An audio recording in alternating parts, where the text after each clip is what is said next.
guys! So nandito tayo ngayon sa Dallas Arboretum.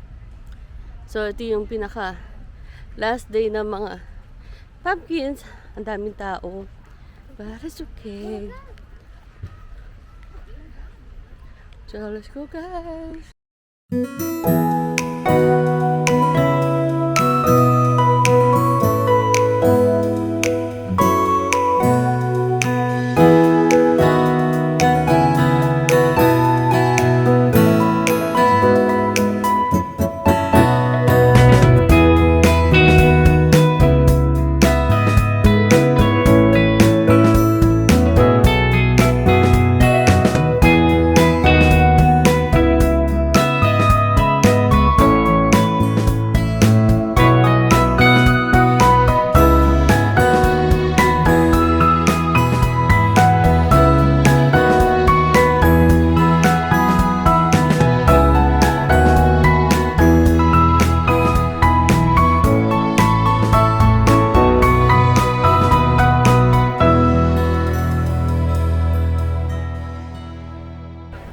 So yun guys, napakadaming tao.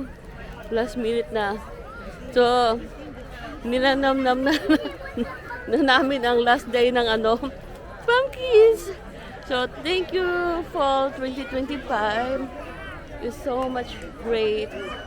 So much experience ng daming tao. Kita nyo. Parang family bonding na rin. Punong-puno ng tao. Kasi last day nito, wala na to. Next year na ulit. So, medyo matagal-tagal na ako hindi nakaano. Sabi, ang dami tao, guys. Parang ano. Oh my God. So, tao, ang dami. Kanya-kanya silang Kanya-kanya silang picture. So, it's now 5. So, nakuha naman tayo magandang picture. Oh, you know, ang ganda. Ng mga pumpkins. So, see you later, guys!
Yeah, naglalakad tayo. Medyo maraming tao ngayon kasi Sunday. Tapos, last day na rin ng yung mga pumpkin decoration. So, huli man ay nakahabol din tayo, guys. So, it's right time kasi nag-change na rin ng mga color yung tree. So, timing talaga na fall. Yeah. Kasi late yung parang na late yung mga falling leaves this year. Usually, this time marami ng magandang color. Ngayon pa lang nag-start. So it's okay. It's better than nothing. So it's a nice weather. Sunday, sabi ko. So plano sana namin pumunta ng HEB. Kaya lang maraming tao next time na lang. So yun na lang. Lakad-lakad na muna guys. So ito yung Mexican na menudo guys. Ayan. Thank you. Thank you.